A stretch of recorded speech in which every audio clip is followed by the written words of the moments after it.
आपकी मांगों को पूरा करने के लिए तैयार हैं। बोलना चाहिए कि नहीं बोलना चाहिए? और एक बात याद रखिए, इन लोग जितने भी लोग सेवा में हैं अपने आप के अधिकारी समझते हैं। आईएएस हैं, आईपीएस हैं, इंडियन एडमिनिस्ट्रेटिव सर्विस। और सर्विस का एक ही परिभाषा है, सेवा। और सेवा का मतलब होता है दूसरे का काम। और हमारी जनता की सेवा के लिए आए हैं, लेकिन अपनी मालिकगिरी कर रहे कि नहीं कर रहे बताइए। इसके विरोध हम लोग सहन करेंगे क्या?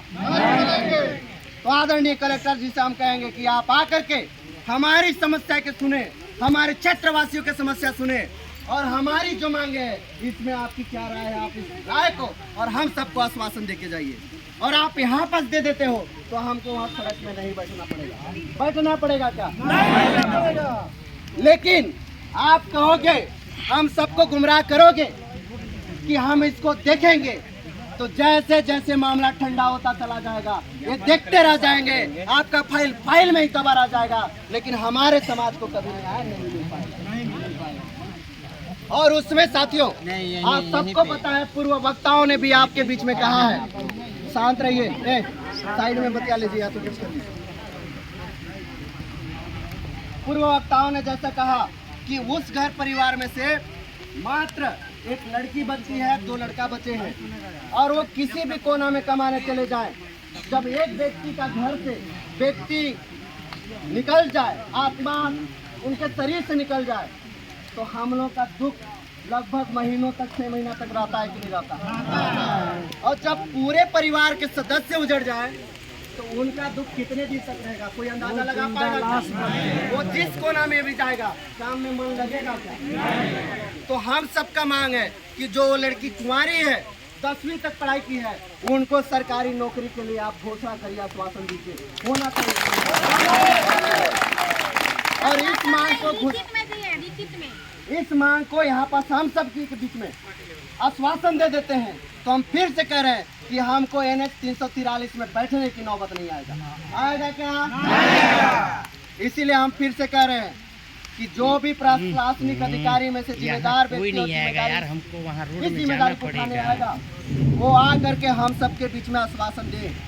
अन्यथा हम लोग आज एक दिवसीय यहाँ बैठेंगे, लेकिन अब कल परसों से गिट्टी, सीमेंट और जिनका घर टूटा है उनका घर बनने का काम शुरू नहीं होता है, उनकी नौकरी के आश्वासन नहीं दिया जाता है, और जो संबंधित विभाग का दोषी कर्मचारी है उसको तत्काल निलंबित नहीं किया जाता है, तो ये आंदोलन एक दिवसीय नहीं, अनिश्चितकालीन हो जाएगा। आप करने के लिए तैयार हो?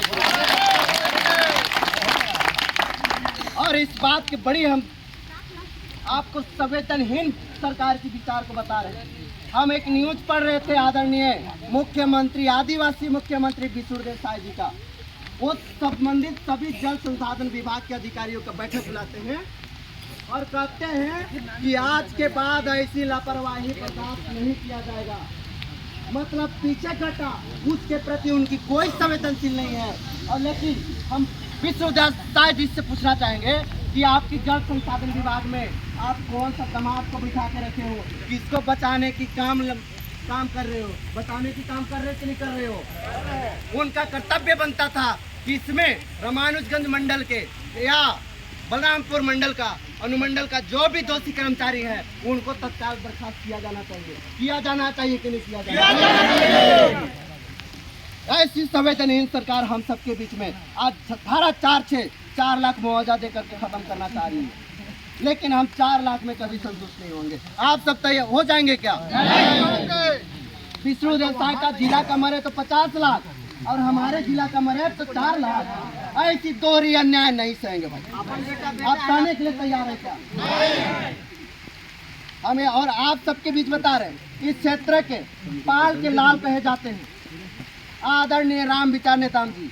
मैं उसका फोटो वीडियो देखा, एक न्यूज भी देखा, आए रात में फोटो सेशन कराए और धीरे से निकल लिए, और कुछ पीड़ित लोगों को शायद 1 साड़ी और 4 किला दे करके दिखाते हैं कि हम समाज और क्षेत्रवासियों के लिए काम कर रहे हैं।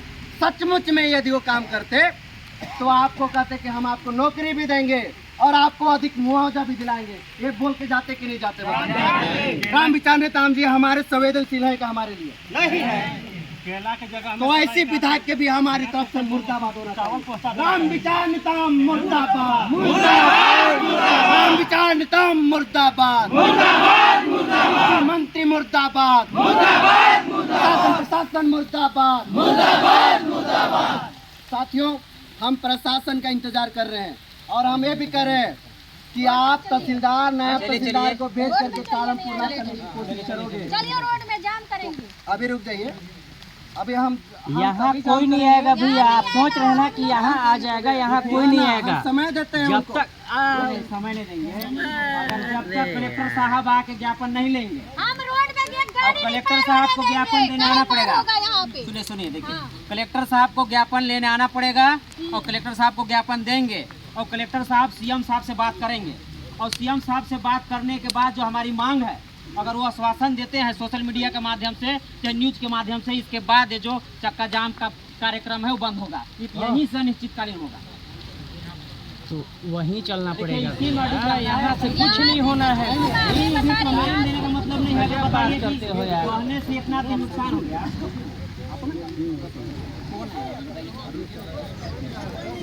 यहाँ पर्याप्त भीड़ हो चुका है, रोड में जाएंगे तो और भीड़ आ जाएगा। रोड में ही जाना पड़ेगा, रोड में ही जाना पड़ेगा। आप लोग बताओ साथियों, मेरे को ये बताओ साथियों, आप सबके बीच यहाँ पर सब शामिल होने आए हो और पीड़ित व्यक्ति को न्याय दिलाने आए हैं। आए कि नहीं आए हैं? उनको न्याय मिलना चाहिए कि नहीं मिलना चाहिए? उनको 50 लाख मुआवजा मिलना चाहिए कि नहीं मिलना चाहिए? कल से घर कार्य प्रारंभ होना चाहिए कि नहीं होना चाहिए? और जल संसाधन विभाग हो या कोई भी विभाग का हो, उस संबंध में जो भी दोषी कर्मचारी हो उनका बर्खास्ती होना चाहिए कि नहीं होना चाहिए? और हम फिर से कह रहे हैं, हम लोग प्रशासन को 10 मिनट टाइम दिया जाए कि नहीं दिया जाए? नहीं दिया जाए, नहीं। 4 दिन से टाइम दे रहे हैं, 11 बजे का टाइम है, ना एसडीएम आया है ना तहसीलदार आया है, तो किसका इंतजार करेंगे? जब तक सीएम साहब नहीं कहेंगे तब तक हम लोग नहीं हटेंगे। अगर इतना ही भीड़ अभी तक रोड में रहता ना, तब तक कलेक्टर और इकट्ठा हो जाता है। यहाँ करने से कोई मतलब नहीं। चलो,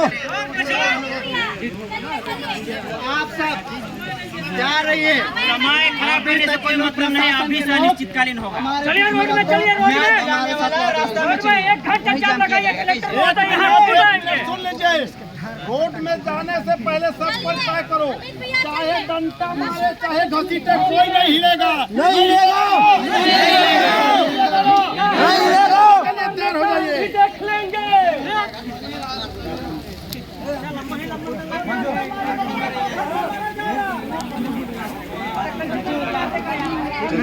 वीडियो बनती है और ठीक है यार पार्टनर। कौन टोपी